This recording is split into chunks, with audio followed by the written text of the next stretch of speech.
And now, everyone, please put your hands together and give a warm welcome to your host, Rick Ramsey. All right. Welcome, everybody. I am honored and privileged to be here with Vice President of HBO, Stephen Beres, folks. Yeah. Though I probably had very little to do with it, I am proud to say he was one of my students back in 2005 when I was course director. And wow, what a journey. We're here to talk about behind the scenes of HBO's biggest shows. I know everyone watched the Game of Thrones finale, yes? Okay, just want to make sure. I have only one complaint. Now when I wear this shirt, I get a lot of crap. All day long. You can't wear that shirt no more. I'm like, anyway, so Stephen's here to talk to us a little bit about some of the biggest shows. So that's an open gamut, okay? So any of the shows, Westworld, Sesame Street are definitely your shows, right? And all those kind of things. And I want to just start off, if you could just tell us what shows fall under your domain, if you will. Well, so my group, Studio and Production Services, is made up of a bunch of different sort of smaller constituent groups. Production Services, though, run by Eric Hansen, really is on every show. And they touch every show in one way or another. Obviously, the bigger, more complicated shows that have more technology and more logistics and more problems to solve, they're much more involved there. But they do have interaction with almost, with every show. Now, I myself, although I used to, I used to do that same job, and I used to do every show. That was when we only had 12 shows, right. And it was a little more doable. We now have close to 40 shows that we're, working on something like 80 different shows in some stage of development or delivery or shooting or post or getting ready to shoot. So it's just such a massive workload that no one person could do it anymore. So Eric and his team of folks, both in New York and Los Angeles, are the we like to say the Sherpas for our shows to get safely to the top of the mountain on time and without anybody falling into a chasm or something. But I still work directly with Westworld and with Sesame Street, and up until Sunday, I worked on Game of Thrones. Game of Thrones. So I'm now the guy who worked on Game of Thrones. So just as background, one of the things, backstory with Stephen and I, this guy, when my son graduated from high school, he just graduated from Full Sail last week, actually. But when he graduated from high school, Stephen was visiting the university and said, hey, if you ever want to come and watch a shoot for Game of Thrones, let me know, and I'll hook you up. And I said, Stephen, I will take you up on that. I literally went home, booked tickets, and gave that to my son as his graduation present. And we went to Ireland, and we watched season 7 tapings, and sat on the Iron Throne. Only Stephen could take the pictures because the 7-pointed star was gone and the Lannister crest was up, and no one knew that yet. So, so that was a big thing. We played with some of the prop swords. It was just an amazing thing to actually do. And then, but just being behind the scenes of a show like that, tell us a little bit about just the Belfast area and, why that was chosen as the location for all of what you guys did. Yeah, a lot of what David and Dan had pictured Westeros being this obviously very medieval, largely rural, somewhat decaying castles and things like that. Northern Ireland is just naturally that. It is such an amazing country, sort of held aside from time. Although Belfast, the city, is, as you know, a very contemporary city, beautiful city, amazing restaurants, actually a really amazing place to go and visit. 2 minutes outside of Belfast, and all of a sudden you're in a very rural, very country setting, and there are castles that have been there for several hundred years, and every farmer has a stone shed in the back of his property that looks like the inside of, in fact, where Ramsey was ultimately met his end, was actually a farmer's like back garden shed that we were shooting in. So it's interesting.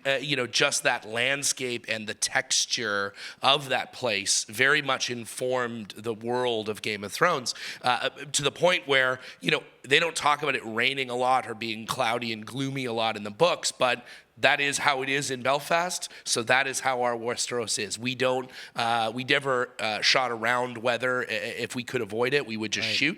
And if it was raining that day, if it was incredibly windy that day, I think back to one of the days where we were, the first time we shot Renly sort of meeting his brother on top of Stannis on top of the mountain. It was so windy. Like if you look at the banners, they're going like straight sideways. And it was so cold and everybody went, but it's just sort of speaks to the quality of the crew, to the quality of the cast, that, knee-deep mud raining sideways. They're there. They're giving 100%. And, I mean, that speaks to Belfast itself. It is such a hearty group of incredibly talented, incredibly warm people that are extremely talented. I mean, they've now done one of the, if not the largest television show ever attempted at an extraordinarily high quality, and a staggering amount of our cast, extras and secondary characters and crew. A good portion of our crew are Irish natives, Belfast natives, some from London, but all from that small area. So it just speaks to the quality of talent that's there, and it's a beautiful place. It's an amazing place to have spent, I think, cumulatively over the 10 years I was there for, probably, if I added it all up, about 3 years. So wow. I can testify. It is a beautiful place. And if you ever get a chance to go, the locals run tours based on Game of Thrones, and they are fun to take. And I remember the one thing that was, my son is not, he does cosplay, but he doesn't want to go out in public like that. Like he'll take the costume all the way to the con and put it on there. So when we went on this tour, we went to the castle. Do you guys remember the scene where they crowned Robb King of the North? This is broken down castle that really exists. It was a church that really does exist. Beautiful location. And I remember the tour guide pulling out these bins from the bus, and there were all these smelly cloaks with fake fur and these fake swords, and says, "Now it's your picture moment. Go out and take pictures." Every picture of my son is him with a sword going, this look on his face. But I thought it was brilliant that the way the landscape really forwarded the story. There's so many rich moments that when you tour the country, you almost feel like this might have really happened. Talk to us real quick, and after I ask this question, we're going to go and get you guys to ask questions. So talk to us real quick, speaking in terms of behind the scenes, how does HBO, when you plan to launch a series, how do you decide how long that's going to be? Or do you launch and then regroup at the end of the season and go, we got to keep going? Or mid-seasons? Yeah, no, that's a really great question.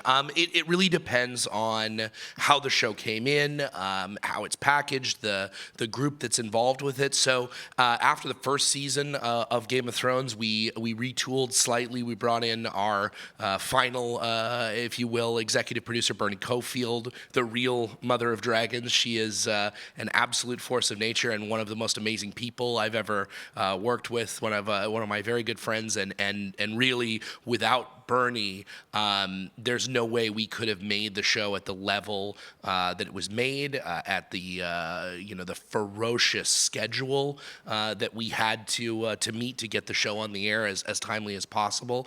And so that'll happen. We'll sit with a show and we'll figure out, okay, after the first season, what needs to happen. Sometimes after the pilot, there's a stop and a think and okay, we're going to go to series with this. What do we need to do to make that series successful? Then after that first season, we'll say, okay, we're going to go to another season. What do we need to do to make this show something that will be successful long term?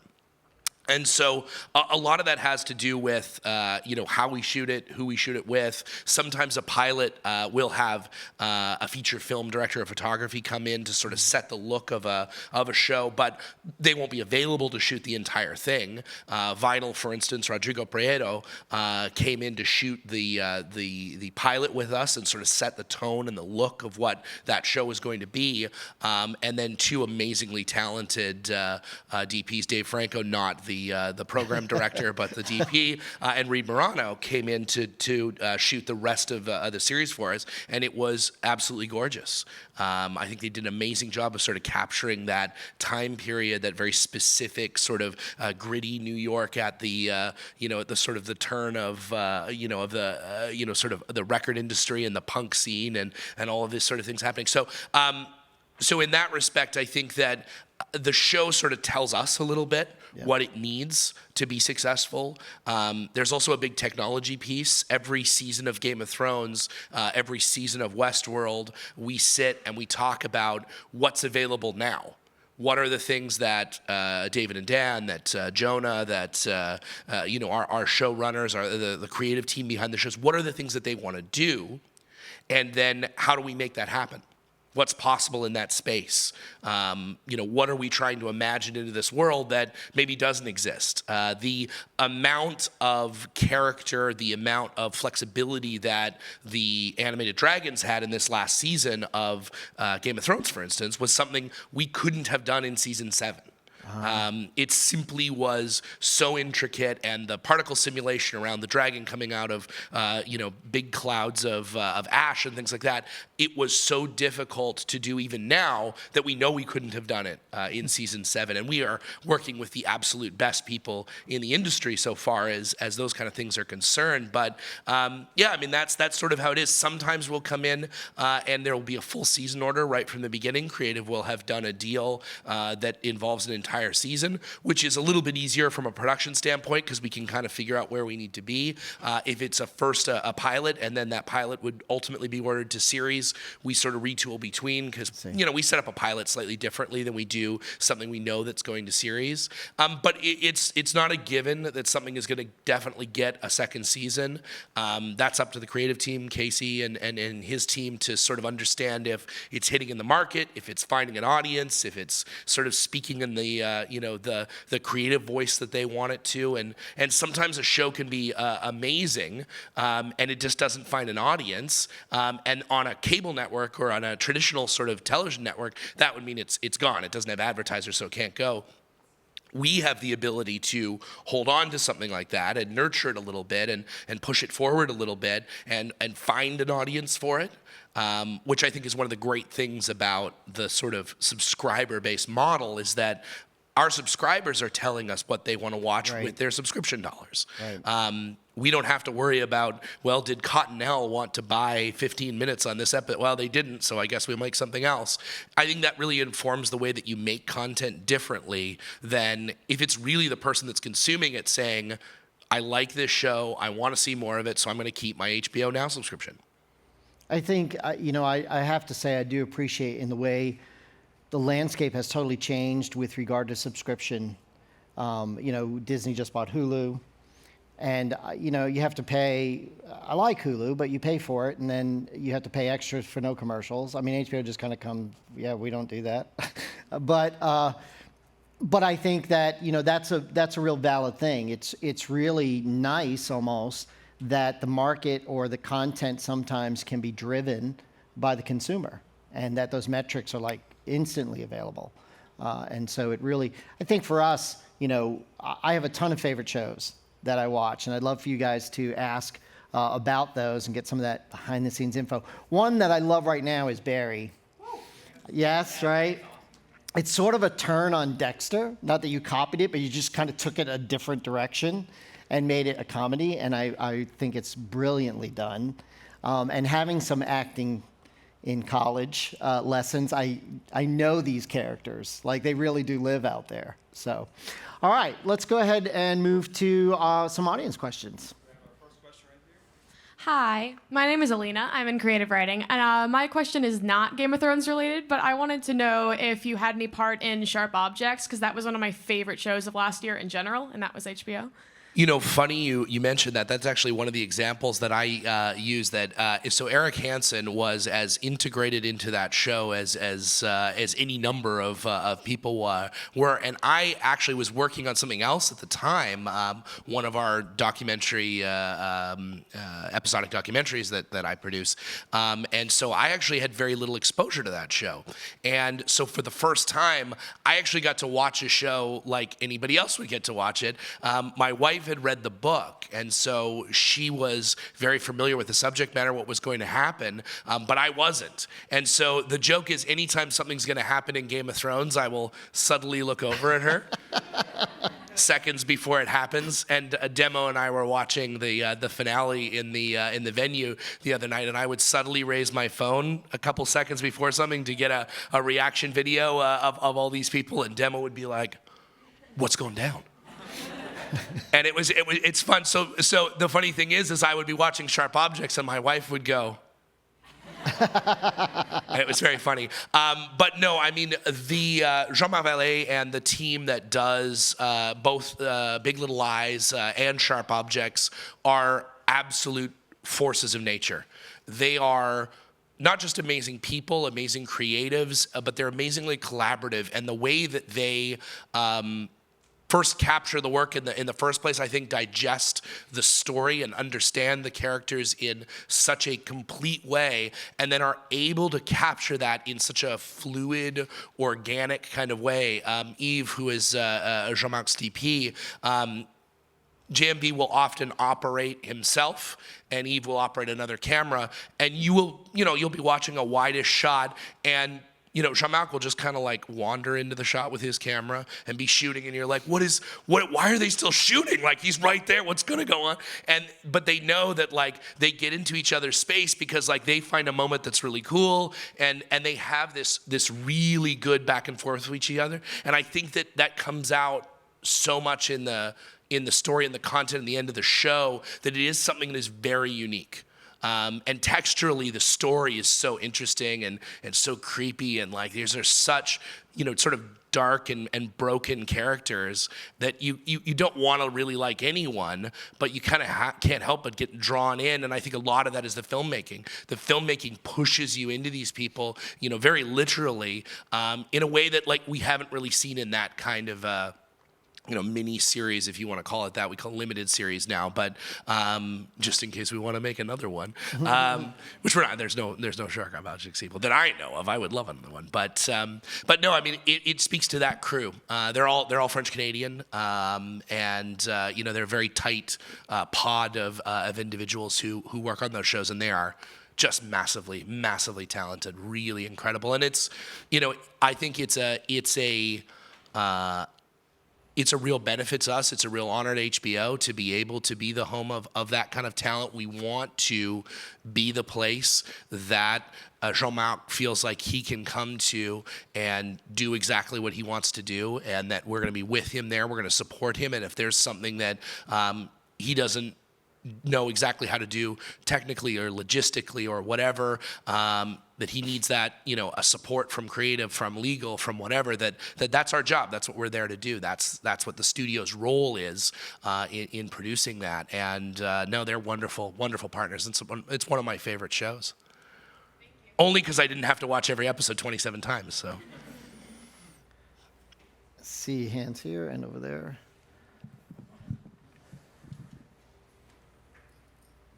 Hi, my name is Austin. I'm in the film degree program. When you guys are shooting Film degree strong. Yeah. When you guys are shooting on multiple locations, like in, Ireland and in other parts of Europe, do you guys have like a core like G&E and camera team that you bring to each location, or do you just go local for talent and stuff? Yeah, no, that's a really great question. So in the case of, let's speak specifically to Game of Thrones, because it's a good example of shooting in a lot of different countries. Specifically in Belfast, Northern Ireland, we have two main crews, and they do the majority of the shooting for the whole series. One of those crews will then go to Iceland and do shooting there. Another crew will go to Croatia to do the King's Landing stuff. We don't work with the core group travels, the directors, the DPs, a lot of the core camera crew, sound crew, things like that. And then we'll hire in locals to supplement those crews. And we'll often work with an in-country production company to deal with all of the permitting and logistics of being in those countries. When we're in Spain, for instance, we'll work with a local production company. When we're in Calgary, we'll work with a local production company. In the case of Calgary, we may even work with a local film unit. Where we'll have our, Steve Kobach, our visual effects producer, will essentially, lead that unit there, but we'll get local gear and we'll get, in some case, local talent camera and stuff like that. So, it all depends. If it's a smaller show that is really company move from place to place, they're shooting in, let's say they're shooting in Virginia for 6 weeks, and then they're going to move and shoot in Los Angeles for 2 weeks or something. That whole company will move, and there may be some local hires. Certainly PAs and things like that. But for the most part, the main crew is with the show for the run of the show.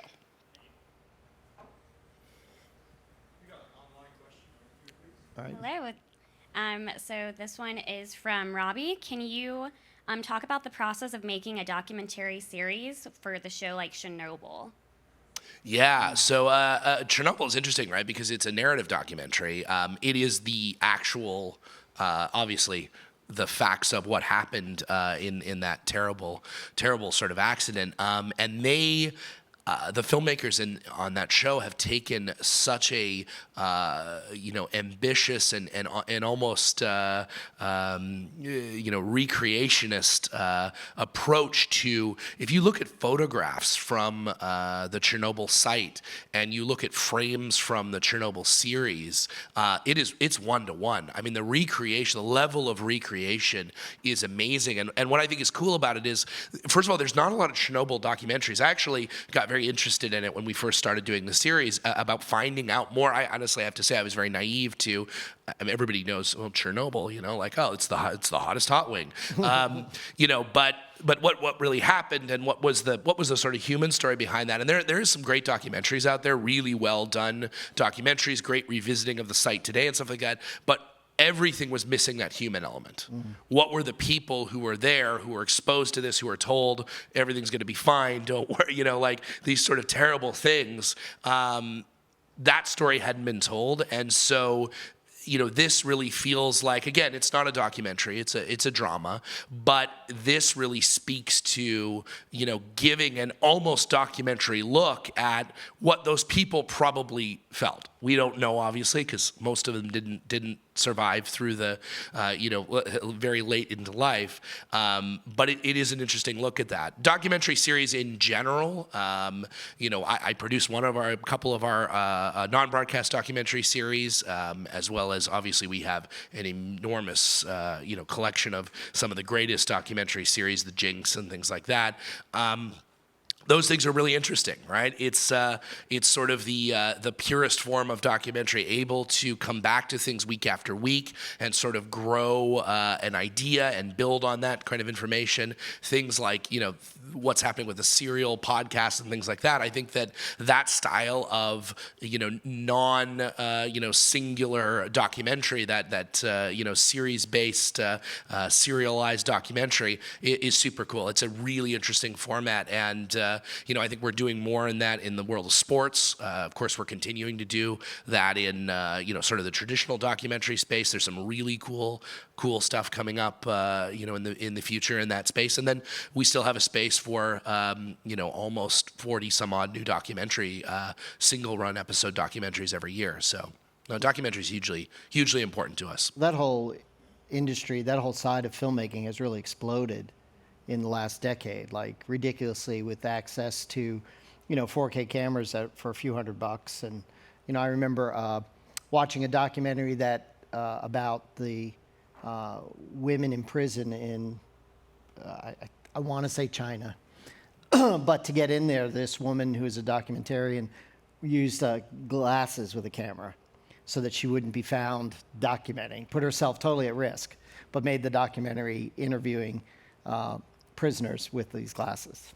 non-HBO, non-sequitur, but I had a good friend who did a documentary about the retail practices of large Walmarts and things like that, how they treat their employees and things like that. And he filmed the entire thing with a Canon 5D hanging around his neck like he was a tourist. Oh, wow. And he had a fairly wide-angle lens, and he would just walk around these things and talk to people, and they would just think he was a tourist, and he was getting great shots. I mean, he'd have a little bumper at the back so that it would kind of look up a little bit, and it was a brilliant idea. I'm not sure you could get away with that anymore because people are savvied out of the fact that that thing shoots video, but back then it was just well, that's a still camera hanging around his head. He's obviously not making a documentary film, right.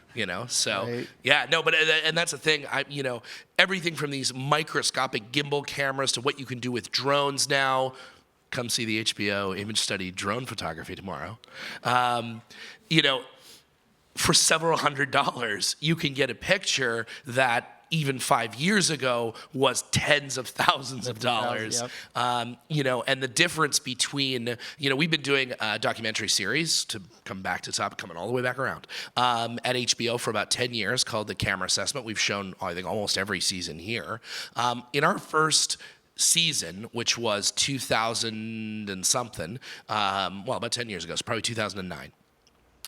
We had everything from a Canon 5D to a brand new Arri Alexa. And the difference between both price and image quality was enormous. It was the Grand Canyon of difference. This last season that we did 2 years ago, the difference between the highest end Blackmagic camera, which was the cheapest, and the Alexa 65, which is maybe the most expensive digital camera ever made, the valley was so very narrow. You had to find very specific, and we've actually, we invest a huge amount of time and effort into finding ways to pick out the differences, to be able to highlight the differences, which is becoming increasingly difficult every time we do one of these things. So to say now that, a decade later, what was a $100,000 camera, the quality level of that is now available in a $1,200 camera. Yeah.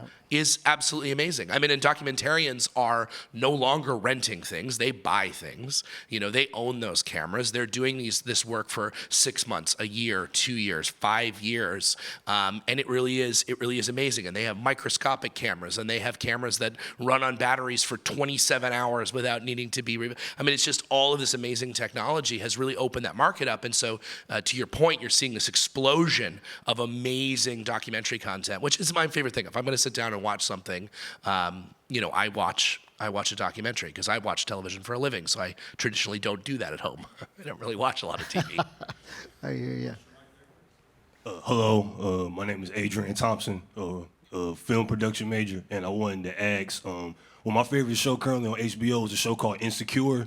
And what I wanted to ask was, what is the process that you go about picking up new shows? Because, that's a recently newer show that came out a few years ago. So I just wanted to know, how do you guys go about picking up the new content with HBO? Yeah, no, that's a great question. So, yeah, Insecure is great. Issa Rae is probably one of the most unique talents that, we've seen in the media industry in the last, I don't know. I'm not even sure, right? She's has such an energy, and she is so engaged in everything that she's doing. She is a part of the producing team. She's a part of the writing team.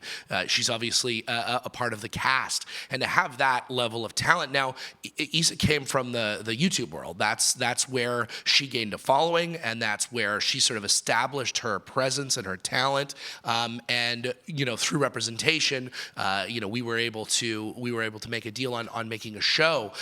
Traditionally, HBO and most large networks, the way that content comes into us is that you will have an agency represent you.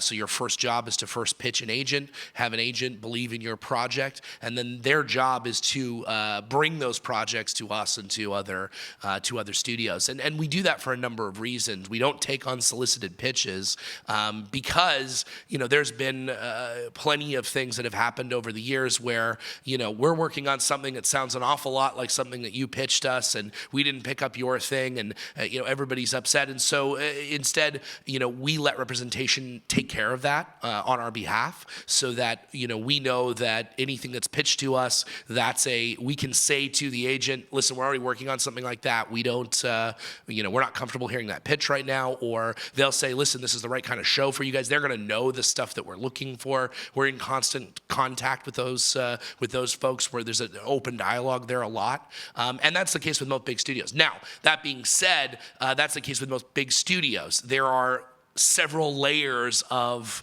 and not even underneath, but it's sort of a sideways and over top and underneath kind of. There are several different places, more than several, that you can pitch ideas without representation. I think Issa's path is an amazingly, sort of perfect look at the future of where content is cultivated from. I think being able to take her new media show, transform that new original voice into a traditional media show is a great example of the power of that kind of new media, subscriber-based new media, where if you can cultivate an audience of several million subscribers on YouTube, you have an exceptionally good case when you come into either representation or a studio to say, listen, not only do I think I can do this, but I can prove to you that I can and that people are interested in it.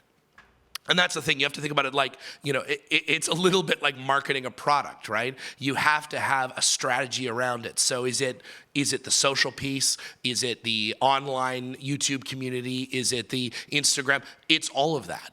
And the more of those metrics you can put on top of your work, the more somebody looking at 100 things that at 1,000 feet away look basically the same. It's like, I'm Canadian, so I use hockey cards. It's like the goals average on the back of a hockey card. If you want to quickly figure out which one of these 10 hockey cards is the best player, you look at the stats on the back. Now, that doesn't tell the whole story.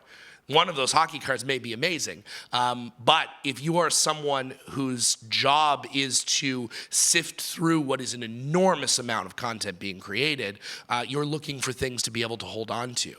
And so things to do when you're first starting out are cultivate that audience. If you're a DP, use Instagram like it's your job, because image making is what you want to sell to the industry. If you're a director, direct things, put it on YouTube, put it on Instagram. Same thing if you're writing things. But there are places that you can put these things for people to see it and invest in that. Don't just put it up there and then say, oh, well, if I see somebody that might be able to buy my script, I'm going to show them my YouTube video. Put it out to the community. Let the community come back to you and say, this is great. This is, everybody's going to say it's terrible. Listen, this is the week of everybody telling you that the thing you worked on for 10 years is like not so great. But that's fine. They're wrong. It's amazing. It's me. I like it quite a bit. Amazing. I like it quite a bit. But that's the thing. It's that you have now this opportunity to put content into the market in a way that is literally zero barrier. The only barrier is the quality of the work that you're doing, right? And if you're doing great stuff, and it doesn't mean like, well, I shot this on the Alexa and it looks freaking amazing. Like, I'm sure it does, but that doesn't matter. If you're on YouTube, look at Casey Neistat. He's a perfect example. Casey's a great guy and a very smart guy and an excellent filmmaker that happens to shoot mostly on still cameras and phones and mostly selfies of himself. But if you look at the filmmaking that he puts into every one of his videos, that he happens to arrive into shots and that everything is planned out, lighting is taken into consideration. He's using all of the tools of a feature filmmaker to create on YouTube. And now in his case, he doesn't need to go any farther. YouTube has delivered more than a feature film career, I'm sure, ever could. He is very, very successful in moving to Los Angeles, and it'll be nice to have him local. But that's a great example of taking what is extremely high craft and applying it to a medium that people don't immediately associate with high-end craft. And so I think that's a really long way to get around to. We take pitches only through representation, but to find that representation, I find the best strategy is to prove to someone that what you say you can do, you can do. Cool. How you doing? I'm well. Awesome, me too. My name's Faith. I'm in the film degree. I actually have a couple questions, but I don't know if I'm allowed to ask more than one. Okay, just one? I figured. You ask them quickly and make them sound like one question. First off, I love your shoes. Second, Oh, thank you. usually for narrative television, you need multiple directors, so that way you can, Crossboard. Yeah. Yep. I was wondering, do you think that having different directors for the same actors changes their performance a little bit? And if that's the case, do you have like certain directors for certain scenes and then other directors for other scenes, or do they just whatever's there they do? Yeah, traditionally directors are assigned by episode because the work that has to go into preparing an episode is very director-led sort of stuff. So. Yeah, I mean it's funny actually. You don't see a lot of variance in performance, mostly because good actors and actresses are just that. They're very good. They understand how to take the direction, but they also understand their characters very intimately, and they know that if someone told them to do something that was not something their character would do in a professional and polite way, they would push back against that director probably and say, I don't really think, I think the character is more this, and as I understand them, this is the kind of thing, so maybe we can compromise somewhere in the middle. And so that's a great relationship that director and that cast needs to have to be able to have those conversations. But yeah, it's a logistics thing of being able to get a very large show wrapped around one person is tricky. Now, we've done it several times. Limited series, certainly we do it where we do have a single director. Where we do have one person directing most of the episodes. Probably the most famous one is Cary Fukunaga directing the first season of True Detective. Which was kind of something that not a lot of people had ever really attempted, and maybe no one had achieved successfully. But I think it spoke to the clarity of that season, the amazing performances that he was able to get out of an absolutely stellar cast. But we also have shows that have 4 or 5 directors. And we get that same amazing performance. So I think it depends. There's a lot to do on a big show. And so it's overwhelming often for a director to even think about more than 3 or 2 or 3 episodes for maybe, depending on what the schedule and things are. So yeah, it's tricky, but when you're working with very good people, they figure it out. Online question right now. This one is from Jeff. Jeff wants to know, as more viewers move away from appointment TV viewing to on-demand subscriptions, do you see any trends of how shows are conceptualized differently? I don't know. I mean, that's a great question. That's obviously something that we talk about an awful lot. I don't think that we're not currently programming differently because of on-demand viewing. I definitely think that we count the numbers differently, and we certainly think about our interaction with our subscribers differently. But so far as sort of programming for the online or the binge kind of idea, we're not really doing anything specifically in that area. But if I could spin off of that, there is. And I haven't had time to do the research, maybe you can add some insight. There does seem to be a shift in onboarding and only showing for limited time movies that you pull from the theater circuit. Yeah, I mean, we have something called windowing on our service, and so we have access to first-run studio feature output stuff for a limited time. So, there's different windows for physical discs and for airplanes and for premium cable like us. And so that windowing does change. Obviously that's Netflix has deals with individual studios for content for a certain amount of time. And definitely there is a trend of people pulling their content back into their, sort of system. As you notice, everyone is popping up their own streaming service. People are starting to program specifically for their streaming service. CBS, both new Star Trek shows were exclusive to their streaming service. I think it's because people realize that that's sort of the way that people are consuming content. Still addressing the linear market, it's still enormous.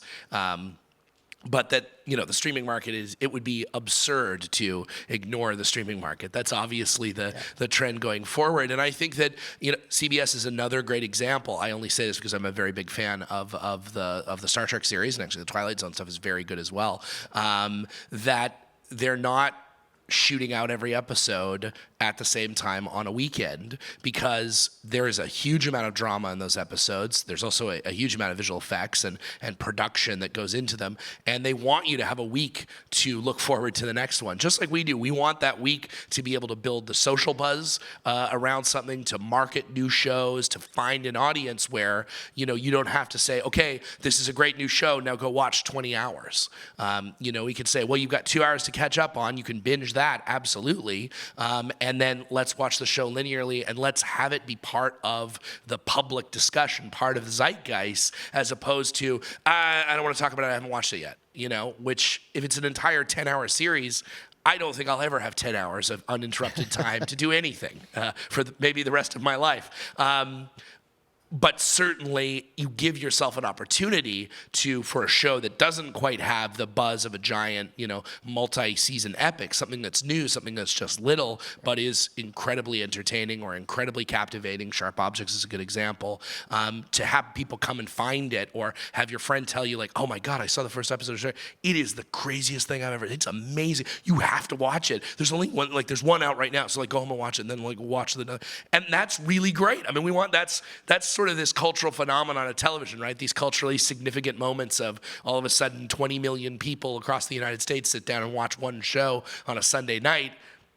That's pretty cool. Sometimes that's 500 people in one room. Sometimes that's, individuals crying alone in their own homes. But that's really cool. That's a cultural event. That's a great point. It is a cultural event, and I think all of us as media creators, no matter what degree program, whether it's music or film or media communications or entertainment business or writing, have to start taking into account the fact that whatever goes out, we don't have complete control over how that's going to land or how many different directions it might go. And I think, just as an example, my son and I, he's a big media content consumer and a big critic. I mean, he watches everything from anime to documentary. He loves documentaries. But when a movie comes out, he is like, we have to go see it. Like when Endgame came out, we have to go see this. Like, why? I'm busy preparing for Hall of Fame. Why can't we do it next weekend? Because everything will be out, and then there'll be, there's no way to keep any of this secret for me, And so while we are seeing a move away from appointment television, we are setting our own agenda based on how social media is going to receive the content, then put the content out there so that we get to enjoy it the way we want to enjoy it, Yeah. Hi, my name is Jesse Valiente. I'm in the entertainment business program. So I think I might be asking the question that everybody wants to ask, possibly. I'm newer to the Game of Thrones series, but I did see the last 2 episodes. And Demo only watched the last episode. That's the only thing he's seen from the whole series. Oh my God. To be fair, that's the most demo way to watch Game of Thrones, by the way. Basically, my question was, I guess from the business standpoint or from the creative standpoint, how are the decisions made, how you're gonna let's say end a series or something like that? Because I know that a lot of the faithful fans were pretty upset about how it ended. At least that's what I've heard.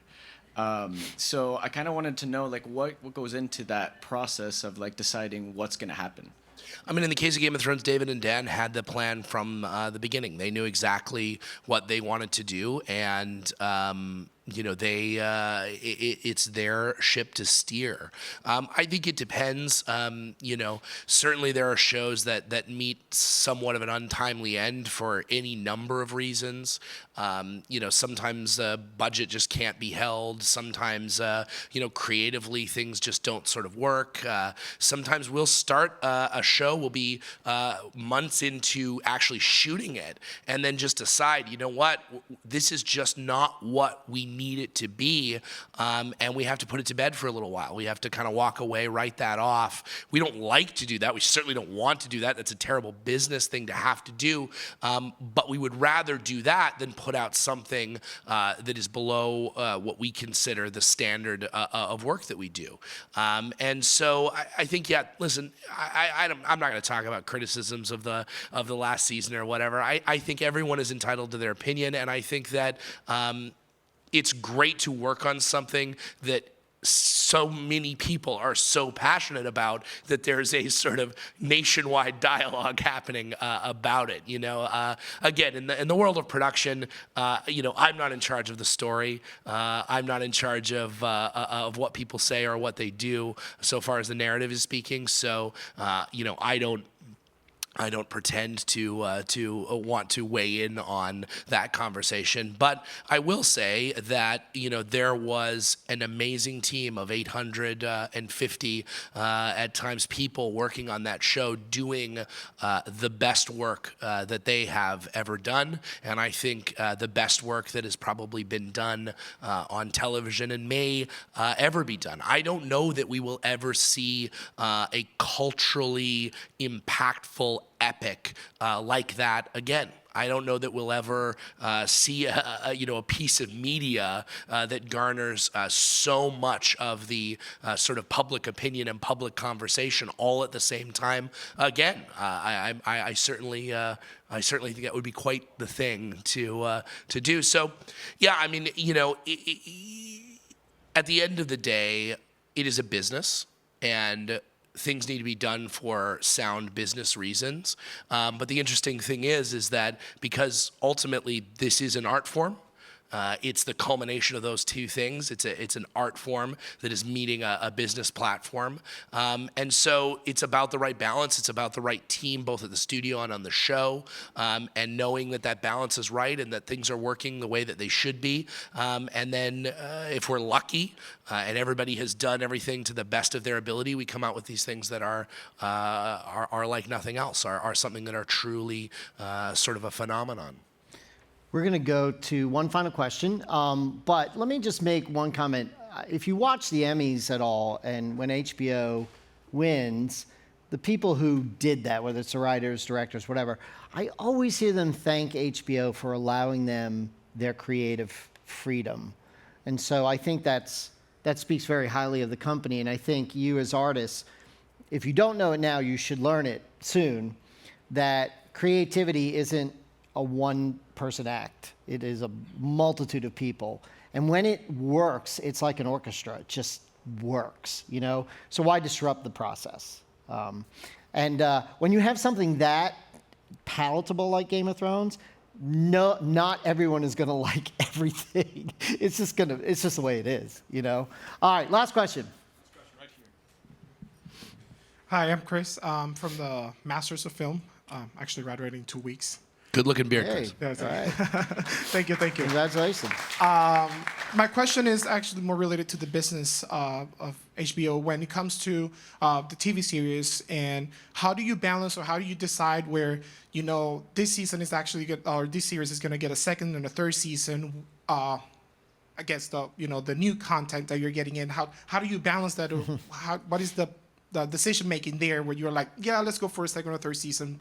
Other than new content? I mean, I think it's a wide conversation between all of the different departments involved in it. So there's a financial component, there is a programming component. How does it fit into the overall schedule? There's a response from the consumer base, from the subscribers. There's an impact sort of question. There's an awards question. I mean, I think it's so many things. At every show, it's a totally specific conversation.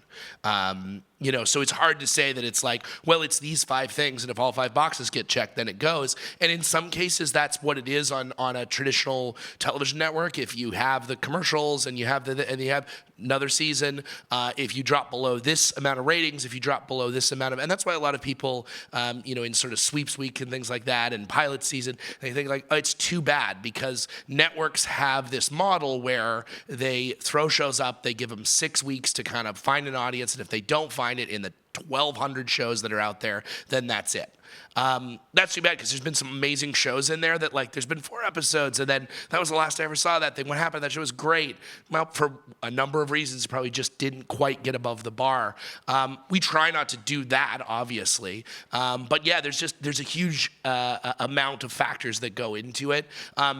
But I like to think that HBO isn't certainly, it never will be, thank God, my decision to say what gets another season or doesn't get made or whatever. But that it's a little bit more human process. There's a little bit less of the dollars and cents and numbers and metrics, and there's a little bit more of, is this a show we believe in? Is this a show that has a new original voice that we think, given a little bit more time, can go places, can do things? We've always had this ability to be the place that people put shows that you wouldn't put anywhere else. We hear that a lot. It's something that can only be on HBO. I worked on Looking for a number of seasons, which is one of my favorite shows we've ever done. Reed Morano worked on that show as well. And it's an amazing show. It's a super interesting set of characters in a super interesting setting that would never have made it on any other network, because of the type of content it is, because of the way the show was put together, because of the way the show was, marketed, whatever. It would only work on HBO. And that's amazing. Like, Game of Thrones is wonderful, and it was incredibly successful, and we are as proud of it as we have been of anything. And I personally am as proud of that team as I have ever been of anything. But I'm equally as proud that we have these amazing little shows, and people come up to me every day and they say, you know what my favorite HBO show is? And it'll be something great. Like, it'll be like, I love The Wire. Oh my God, do I love, and there was somebody the other day, I love John from Cincinnati. Why did you cancel that show? And it's the thing, it's like, everybody has something that's their favorite. Lots of people have a few things that are their favorite, but then there's those few people that are like, I really love this show because it really spoke to me, because it's about my community, because it's about something I'm passionate about, because it's by my favorite, David Milch is my favorite writer in the entire, everything he does I absolutely love, or, David Simon does the greatest stuff in the world, and I love everything David does, and thank you for doing Tremaine, and thank you for doing, and that's really cool. I don't know that, you could necessarily do that in traditional network television, because their model is so different that it can't support that. It's not economically viable against marketing dollars. You can't say Cottonelle bought because of this, and because we don't have that burden, it frees us to be able to do stuff that I think otherwise wouldn't be done. So I'm immensely proud of the team, and again, I don't find these things. We're just responsible for making them. But Casey Boys and his team of amazing creative development executives know how to look at a script, take a pitch, look at an idea, and know that this is going to be something that is quite different from anything that you've seen before. And they're not just incredibly good guessers, although they are incredibly good guessers, obviously. But I think there's a sixth sense there, that they understand the human condition just a little bit better, obviously, than I do. I can read a script and I cannot tell you if it's going to be a hit or not. I can tell you how much it's going to cost us to make it. But it is kind of, it sort of surprises me when you say, oh, it's going to be big, and I trust them implicitly now. I know that they're right, and to see, like, yes, it gets out there, and wow, yeah, it finds a great audience and it hits people, and it becomes that thing that people really love. That's very cool. So.